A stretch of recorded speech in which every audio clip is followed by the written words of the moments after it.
Bonjour à tous, vous êtes sur la chaîne L'Antre du Codeur, la chaîne qui vous apprend à créer des jeux.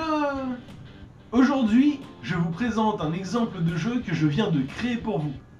Ce sera ma manière d'introduire le sujet d'aujourd'hui. Je vais me faire une petite partie tout de suite.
Ce jeu avec son éditeur est téléchargeable dans le lien sous la vidéo. Évidemment avec son code, c'est quand même de ça dont on parle. Si vous êtes intéressé pour comprendre un basique du jeu vidéo, la gestion du terrain avec un éditeur et les collisions de celui-ci, c'est parti!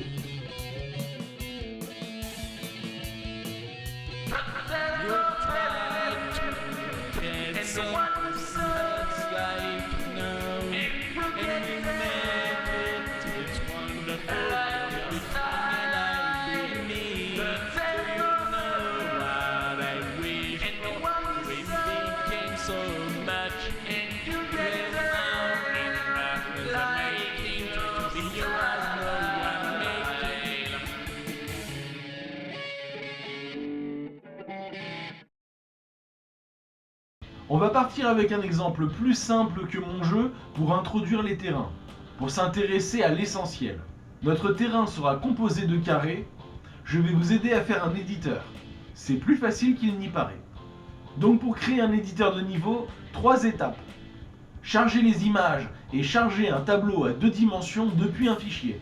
Dans la boucle principale, afficher le terrain et la souris le modifie. Après la boucle principale, le programme se fermant, sauvegarder le terrain dans un fichier. Donc en premier, on a un tableau à 2 dimensions initialisé à 0, avec 2 images possibles pour chaque case. Le principe est simple, le numéro stocké dans un index du tableau correspond au numéro d'image à afficher pour la case. Donc 0 pour une case vide et 1 pour un bloc sur la case. En 2, on affiche notre terrain en parcourant tout le tableau avec 2 boucles for imbriquées. Les numéros d'index X et Y sont multipliés par 64 en coordonnées. On passe donc d'un numéro d'index à une position sur l'écran. Pour modifier le terrain avec un clic de la souris, on fait l'opération inverse. on passe d'une coordonnée de la souris sur l'écran à un index dans le tableau, en divisant la coordonnée par 64. Les deux index du tableau doivent être de type nombre entier. L'utilisation du format float ici n'a pas de sens et est incorrecte. Pour transformer un float en int, utilisez la fonction floor. L'action fait cela. Si la case est vide, mets un bloc. S'il y a un bloc, mets une case vide. Enfin, en 3, on sauvegarde notre terrain dans un fichier. Pour avoir le code pour charger ce fichier, remplacez simplement fwrite par fread et wb par rb. On teste quand même si le fichier existe. Voilà, votre éditeur de niveau est prêt. Créons maintenant un mini-jeu où on se déplace dans le terrain. Vous savez déjà faire un personnage déplaçable au clavier. Petit rappel, j'utilise ici la méthode keystate car c'est plus compréhensible pour l'exemple. Mais je vous invite d'utiliser plutôt dans votre jeu la méthode de configuration de touches présentée dans l'épisode 6. Pour que votre personnage ne s'aventure pas là où il y a des blocs, il suffit de tester la case où il va avant. Par exemple, quand le personnage va à gauche, les deux index correspondent à la case où le personnage sera si on diminue perso X de 3. Si cette case vaut 0, donc du vide, autorisez le déplacement. Toujours diviser par 64 pour obtenir la bonne case du tableau. Vous trouverez une démo de cela en lien téléchargeable sous la vidéo. Exemple terrain, qui mixe l'édition à la souris et le déplacement d'un personnage au clavier. On en a fini avec les terrains.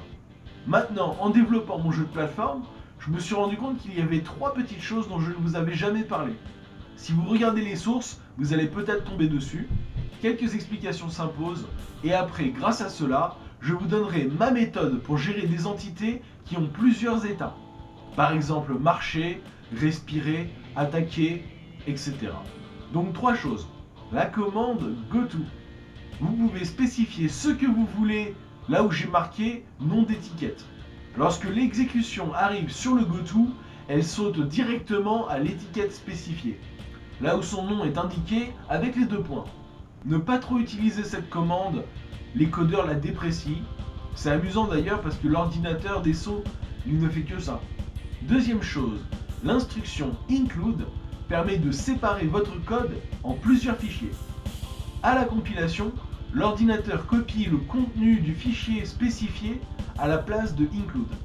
Indispensable quand le code devient gros, bien utilisé, cela rend le code encore plus lisible.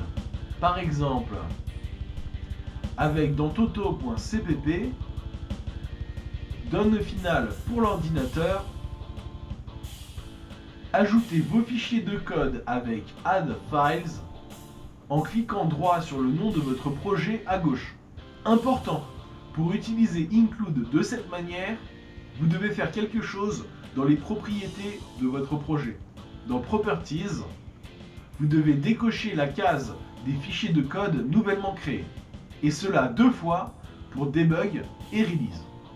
Troisième chose, la commande switch, qui est une condition multiple que les codeurs disent élégante. Voilà comment elle s'écrit. On teste une variable si elle est égale à plusieurs valeurs. Ici 1, 10 et default pour toutes les autres valeurs. L'ordinateur va exécuter le code entre le cas prévu et la commande break, puis sortira du switch avec le break. Voilà, maintenant je vais vous donner ma méthode pour gérer des entités vivantes. Avec une bonne structure, j'utilise 2 chaînes de caractères pour gérer lisiblement l'état dans lequel se trouve l'entité. Par exemple, si vous déplacez votre entité, mettez marche dans va état. Vous pourrez tester ensuite si votre entité a changé d'état, et dans ce cas, cela vous permet d'exécuter un code à ce changement précis.